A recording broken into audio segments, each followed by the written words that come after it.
Hi friends, అందరికీ నా హృదయపూర్వక నమస్సుమాంజలిలు. జొనాథన్ లివింగ్స్టన్ సీగెల్ 13వ భాగం. ఒక వారం రోజుల అనంతరం ఫ్లెచర్ కొత్తగా చేరిన విద్యార్థులకు విన్యాసాలు నేర్పుతూ 7,000 అడుగుల నుంచి క్రిందికి దూకాడు. తుపాకీ గుండులా దూసుకొస్తున్న ఫ్లెచర్ మార్గానికి రెక్కలు కూడా సరిగ్గా రాని చిన్న సీగల్ ఒకటి తల్లి కోసం అరుస్తూ అడ్డంగా వచ్చింది. ప్రమాదాన్ని పసిగట్టిన ఫ్లెచర్ సెకనులో 10వ వంతులో తన శరీరాన్ని బలంగా ఎడంవైపుకు తిప్పాడు. అంతే, దాదాపు 250 మైళ్ళ వేగంతో ఒడ్డున ఉన్న ఒక గ్రానైట్ బండరాయి కేసి పడిపోసాగాడు. ఆ కఠినమైన బండరాయి మరొక లోకానికి దారితీసే పెద్ద సింహద్వారంలా అనిపించింది ఫ్లెచర్కు. అతని భయాందోళనలు బండరాయిని తాకగానే ఒక్కసారిగా అంతమైపోయాయి. వెంటనే ఓ సరికొత్త ఆకాశంలో ఎగురుతున్నాడు. గతం తాలూకు అనుభవాలు తెరలుగా గుర్తుకొస్తున్నాయి, కానీ మళ్ళీ మరుగైపోతున్నాయి. విపరీతమైన కొత్త ఆశ్చర్యం, సరికొత్త భయం, సరికొత్త బాధ, అంతా అయోమయంగా ఉంది అతని పరిస్థితి. అంతలో అతని మనసులో ఒక అంతర్వాణి వినిపించింది. ఆ స్వరం ఇదివరకు తాను జొనాథన్ను మొట్టమొదట కలుసుకున్నప్పుడు వినిపించిన దానిలా ఉంది. ఫ్లెచర్, మనం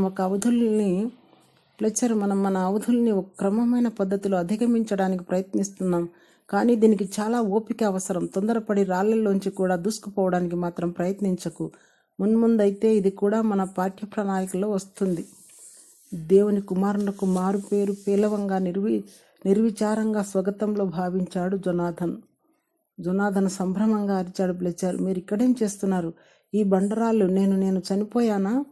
ఓహ్ ఫ్లెచ్, ఇలా రా, చూడు. నువ్వు ఇప్పుడు నాతో మాట్లాడుతున్నావు కదా, మరి చనిపోతే అలా మాట్లాడగలవా? ఇప్పుడు చేయవలసిందంతా నీ చేతనావస్థ నిదానంగా మార్చుకోవడమే. అది నీకు ఇష్టమైతేనే సుమా. ఇదివరకు నీవు వదిలివచ్చిన ప్రదేశం కంటే ప్రదేశం ఉన్నతమైంది. కావాలనుకుంటే ఇక్కడే ఉండు. ఈ లోకంలో నీ సాధన కొనసాగించవచ్చు, లేదా తిరిగి ఆ పాత లోకానికే వెళ్ళి పాత గుంపుతో పాటు సహవాసం చేస్తానంటే అలాగే కానివ్వు. నిజానికి అక్కడున్న పెద్దలందరూ నీకేదైనా జరిగితే బాగుండును అని అనుకుంటున్నారు. అయితే వారి కోరికను నువ్వింత తొందరగా మన్నిస్తావని వారు ఊహించి ఉండరు. నేను ఇప్పుడిప్పుడే కొత్తగా చేరిన విద్యార్థులకు శిక్షణ ఇవ్వడం ప్రారంభించాను. అందుకే తిరిగి అక్కడికే వెళ్ళాలనుకుంటున్నాను. మంచిది. ఈ దేహం అనేది మన ఆలోచన రూపం తప్ప మరేదీ కాదు అన్న విషయాన్ని నీకు మళ్ళీ గుర్తు చేయవలసిన అవసరం లేదనుకుంటాను. ఫ్లెచర్, బండరాళ్ల మధ్య పడిపోయిన ఫ్లెచర్ నెమ్మదిగా తలను అటు ఇటు తిప్పి మెడను చాచి రెక్కలు విప్పి నిదానంగా కళ్ళు తెరిచాడు. ఆ విధంగా కదిలేసరికి అతని చుట్టూ గుమికూడిన సీగల్స్ అని ఒక్కమారు భయంతో కెవ్వున అరుస్తూ దూరంగా పరిగెత్తాయి. అరే, చనిపోయినతడు తిరిగి బ్రతికాడు. ఆ దేవుని పుత్రుడైన జొనాథన్ తన రెక్కలతో స్పర్శించి ఇతనికి తిరిగి ప్రాణం పోశాడు. ఎవరు అన్నారు. లేదు, జొనాథన్ అలా అని ఒప్పుకోవడం లేదు. అతను ఒక దయ్యం, మనల్ని నాశనం చేయడానికి వచ్చిన దయ్యం. ఫ్లెచర్ చుట్టూ మోగిన దాదాపు 4,000 సీగల్స్ ఏం జరుగుతుందో చూస్తూ అతహాసులైపోయారు. అంతలోనే కొందరు దయ్యం అని అరిచారు. ఆ వార్త తుఫాన్లా అందరినీ చుట్టుముట్టింది. కోపంతో ఇరుపెక్కిన కళ్ళతో ముక్కులు చాసి వారిద్దరిని పొడవటానికి ఎన్నో మూర్ఖ సీగల్స్ సిద్ధమయ్యాయి. ఫ్లెచర్, ఇక్కడి నుంచి మనం విడిపోవడం మంచిదనిపించడంలా ప్రశ్నించాడు జొనాథన్. నీ మాటకు ఎదురు చెప్పదలుచుకోలేదు. వెంటనే ఆ ప్రదేశానికి 6 మైళ్ళు దూరంలో ఇద్దరు నిలబడి ఉన్నారు. దూరంగా సీగల్స్ ముక్కులు చాచి ఖాళీ గాలిలో వ్యర్థంగా పోవడాన్ని చూశారు. ప్రపంచంలో అన్నిటికన్నా కష్టమైన పని ఏమిటంటే ఒక పక్షికి తాను ఎటువంటి అవధులు లేని ఆత్మస్వాతంత్ర్యం గలవానిని అని తెలియజేయడం. కొద్దిపాటి సాధనతోనే దీనికి ఎవరికి వారి నిరూపించుకోగలుగుతారు. అయినా ఎవరు ఎందుకు ప్రయత్నించారో అర్థం కాలేదు జొనాథన్కు.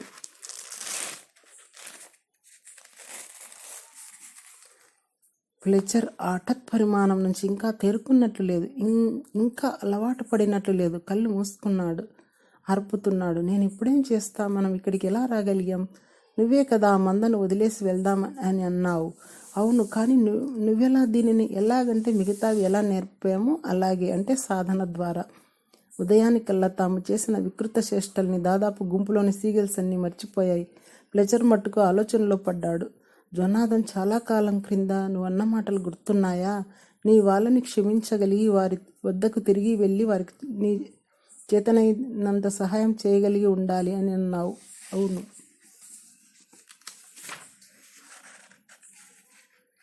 కానీ మనల్ని చంపడానికి సిద్ధపడిన వారిని ప్రేమించడం అనేది ఏ విధంగా సాధ్యమో నాకు అర్థం కావడం లేదు. ప్లస్ నువ్వు ప్రేమించాల్సింది వారిలోని ద్వేషాన్ని, చెడును, వారిని కాదు. నువ్వే ప్రయత్నించి వారి నిజమైన ఆత్మస్వరూపాన్ని గుర్తించాలి. వారిలోని మంచిని చూడాలి. అంతేకాదు ఆ విధంగా వారిని వారి అంతర్దృష్టితో చూసుకునేందుకు మనం వారికి సహాయపడాలి. నా పరిభాషలో ప్రేమ అంటే ఇదే. ఇందులోని సూక్ష్మం అర్థమైతే అది నీకు ఒక అనిర్వచనీయమైన ఆనందాన్ని, అనుభూతిని ఇస్తుంది. Thank you.